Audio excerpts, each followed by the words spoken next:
Pero bueno, luego Mao todavía avanza en el sentido de que ya en el proceso mismo de construcción del socialismo reconoce que todavía existen diferencias salariales y que esas diferencias salariales son una indicación de que todavía existen clases y lucha de clases, y por tanto existe el peligro de la restauración del capitalismo, en razón del reconocimiento de que la dialéctica señala que el desarrollo no es en una sola dirección, sino que tiene vueltas y revueltas, y como si fuera una espiral, que lo mismo avanza que puede retroceder.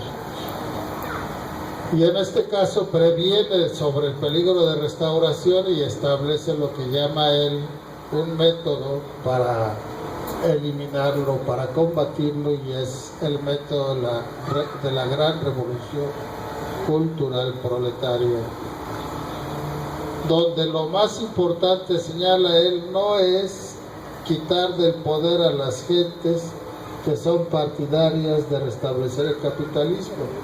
No es tanto que piensen, esto debo aclararlo, en ser dueños de empresas en ese momento, sino que defienden los intereses de los altos funcionarios, de la empresa, del campo, del gobierno, del ejército, etc. Y en ese sentido asumen esto, que son propiedad social, como si fuera su patrimonio particular, y lo defienden como suyo, y es ahí donde se presenta este germen del restablecimiento del capitalismo. Por eso Mao dice, no se trata de quitar del poder a esto, sí es necesario, pero eso no es lo fundamental. Lo fundamental es cambiar la manera de pensar de la gente, que aprenda a pensar desde un punto de vista científico, basado principalmente en el materialismo dialéctico, con base al reconocimiento de que el marxismo abarca, pero no desplaza. Es decir, abarca todo, pero no desplaza nada. Por eso sigue existiendo la ciencia, la química, la biología, la matemática, etc. Pero todo eso está impregnado por la dialéctica, por el materialismo. A final de cuentas, aunque es altamente abstracta la matemática, no hace más que reflejar un mundo material, un universo objetivo y no solo especulativo. Entonces, en ese sentido, por eso es marxismo, leninismo, maoísmo. Y como decíamos, el desarrollo de esto llega hasta esta parte nada más. No alcanza a cubrir esta etapa. Hoy están todas esas cosas nuevas que tenemos que abordar, y por eso se hace esta nueva síntesis, nuevo desarrollo que se le llama nuevo comunismo, no porque sea diferente o contrario a lo que antes decían, sino para corregir lo que dijeron, completar lo que dijeron, en fin, y que no estuvo a la altura de los acontecimientos en ese momento. Es que se tiene que retomar todo esto para enriquecer y desarrollar al marxismo, que es la base de todo. Le pongamos o no leninismo, maoísmo, etc., la base de todo es el marxismo. Y en consecuencia, esto, compañeras y compañeros, es la teoría que nosotros estamos tratando de aplicar. Pero no solo aplicar como si fuera receta, sino buscar también contribuir a ella.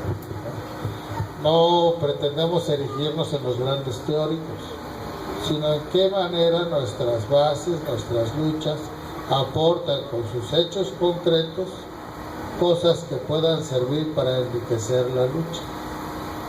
Y en este sentido, la experiencia del 28 de octubre es muy rica. Tal es así que se refleja, repito, no en el desarrollo de la teoría en sí, sino el desarrollo de su línea, de que era como parte de, ¿sí?, hacer parte de la lucha por la revolución, a reconocer que no hay de otra más que la conquista del poder para resolver el problema, las demandas del pueblo. Aquí yo desde ahorita les digo, Esta línea que parece que es más completa, que es prácticamente lo más avanzado, realmente no lo es, porque a final de cuentas la quinta esencia del marxismo y en consecuencia el comunismo no es el poder, sino es la extinción del poder estatal, ¿sí? Entonces, en ese sentido, cuando planteamos como línea luchar por el poder, nos mantenemos en el nivel de que ese poder lo puede tener la clase trabajadora o lo puede tener la clase explotadora. Y aquí depende de la correlación de fuerzas, depende de muchos factores. Por eso se trata de extinguir el poder, pero no como un acto de voluntad, de deseo, sino como producto del proceso de desarrollo de la sociedad humana en su cuerpo.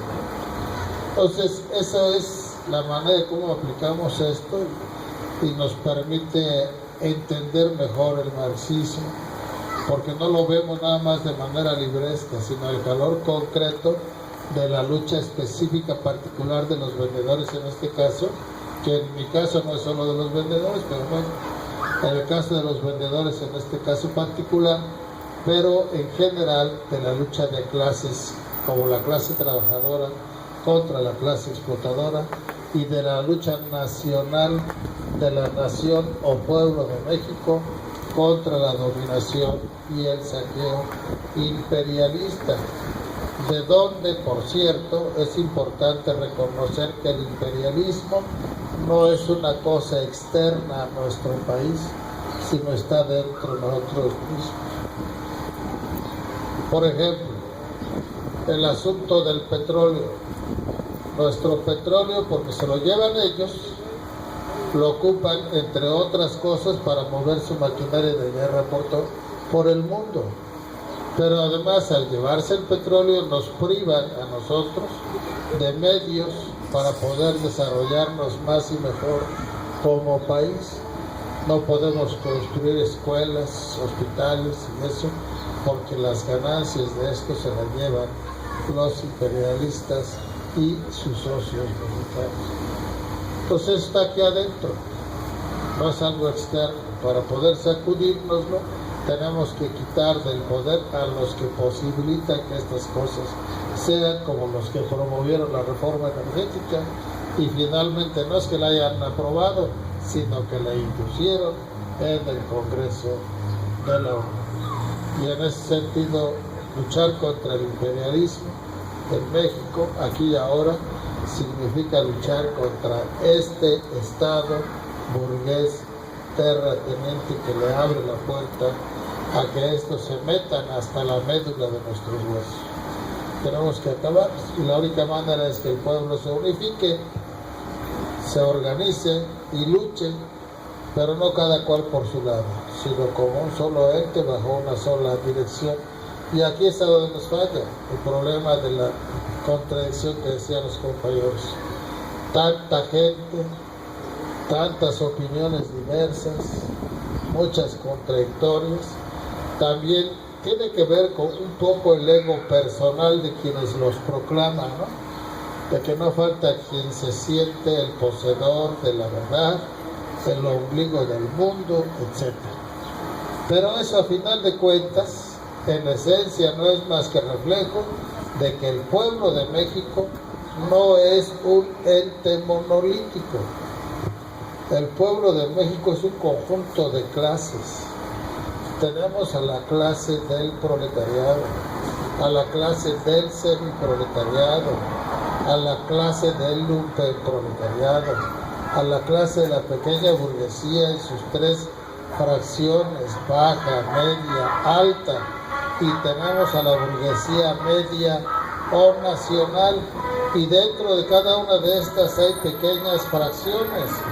Aquí en la universidad, por ejemplo, particularmente en el nivel de los sindicatos, tanto de los maestros como de los empleados, se van a dar cuenta que existen pequeños grupos de maestros que están mejor pagados, en mejores condiciones que otros.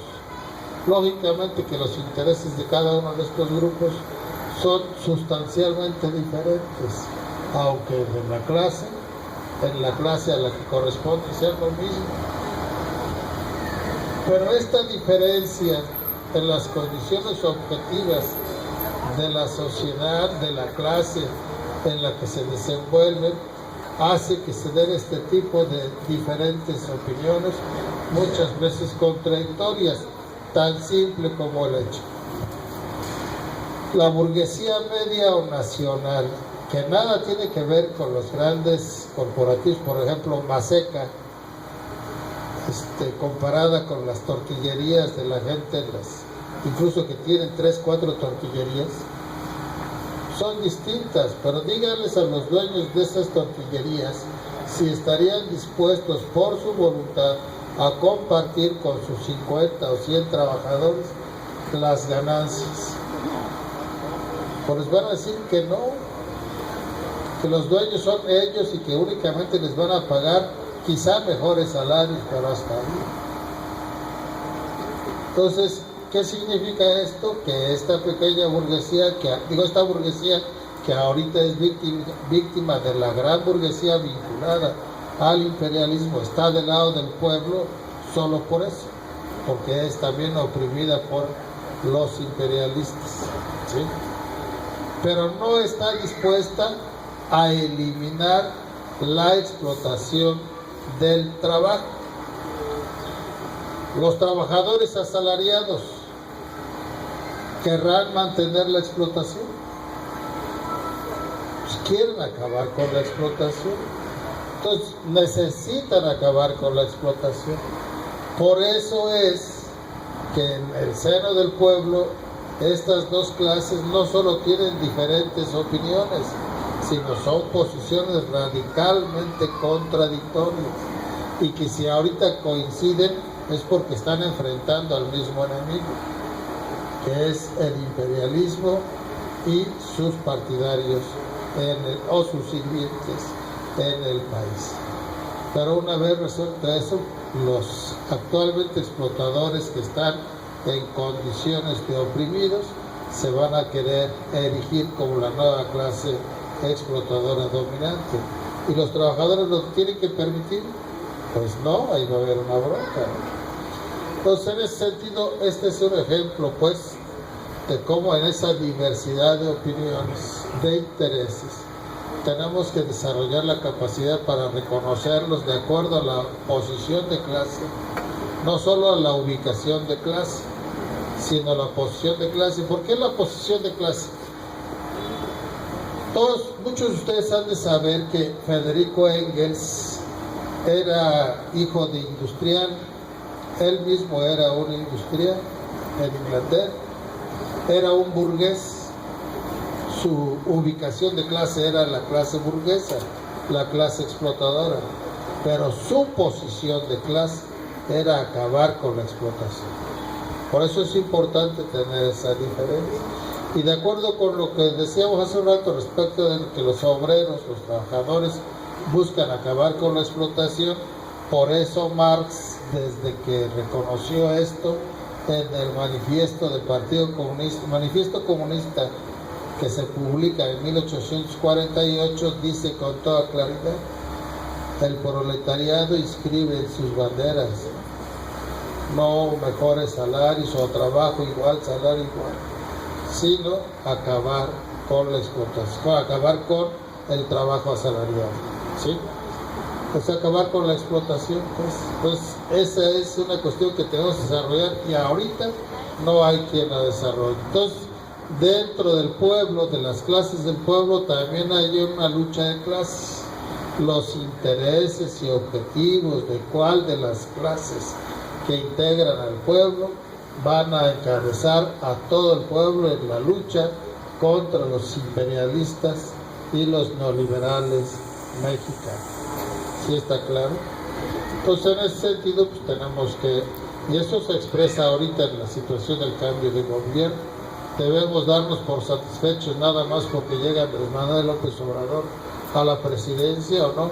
Hay quienes dicen que sí, hay quienes dicen que pues hay que dejar que pase algún tiempo a ver cómo se comporta, otros dicen que no hay que entregar un cheque en blanco, otros más decimos que de plano no, que lo más seguro es que el pueblo mismo se atenga a sus propias capacidades, sus propias fuerzas y sus propios recursos.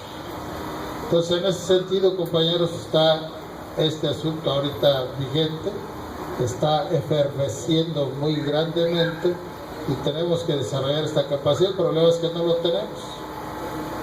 Nuestros intelectuales, nuestros dirigentes en todos los sectores se limitan únicamente a tratar de captar algo para usar eso como la medalla con la que brillan más que otros o tratan de brillar más que otros, en lugar de generar la luz necesaria para que el pueblo esté en condiciones de ver la realidad tal como es y sobre eso determinar el tipo de sendero que ha de recorrer para la transformación, cómo hacerlo, ¿sí?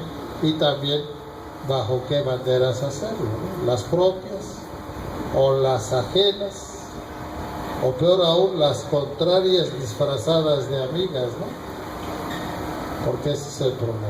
Pues bueno, pues básicamente son las respuestas en general y específicamente con el asunto de la mujer.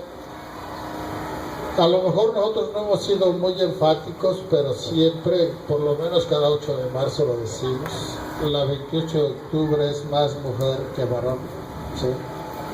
Porque la mayor parte de las militantes de la organización son mujeres. Las que más se parten del alma en el puesto y en la lucha son mujeres. Y en ese sentido, la 28 de octubre reconoce la importancia estratégica de la mujer. Por eso ahí se entiende con mayor claridad lo que decía Mao Zedong, de que la mujer es la mitad del cielo. Aquí creo que es un poco más, son como 52%, ¿no? Algo así por el estilo, pero bueno, tenemos que revalorar esto para que le demos la dimensión justa, porque si bien es cierto la mayor cantidad de militantes son mujeres, también es cierto que los principales cargos de dirección los ocupamos varones. Aquí no lo vemos desde el punto de vista del género, sino lo vemos desde el punto de vista de la visión y la posición política, porque tenemos que aclarar que nuestras mujeres, nuestras compañeras, son libres en ese sentido, también están influidas de machismo. Un poco el asunto para que me entiendan: llega alguien a ofrecerles la oferta de una mercancía para que tengan una mejor ganancia, movidas un poco por la inseguridad y la desconfianza, le contestan al promotor, ¿no? Pues ahorita no está mi señor, al rato que venga, ¿no? Ese mi señor es un reflejo del machismo, ¿sí? Entonces, en ese sentido, es parte de la revolución cultural, intelectual que tenemos que desarrollar. Y este tipo de cosas, a la hora de tomar decisiones, pues afectan y se ve en nuestras familias, ¿no? Vas a ver cuando venga tu papá, ¿no? Y llega el padre: oye, fíjate que esto, pues ay, tú dile lo que tú consideres. Y quien termina decidiendo es la mamá, pero antes se atravesó ese asunto de cuando venga tu papá, ¿no? Pues cosas como esas son insignificantes aparentemente, pero que permean toda una visión, toda una posición, y que en el plano de una organización como la 28 sí pesa. Entonces tenemos que superarlo y darle la dimensión de vida, o luchar por darle la dimensión de vida a la mujer, pero no como un favor, sino como resultado de su lucha, de reconocer nosotros que somos derrotados todos en esa posición y visión machista y patriarcal. ¿Ok?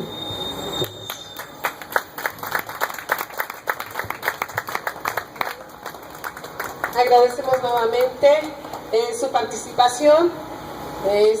Por ahí está un botecito. Nosotros somos así que por cooperación nos hemos estado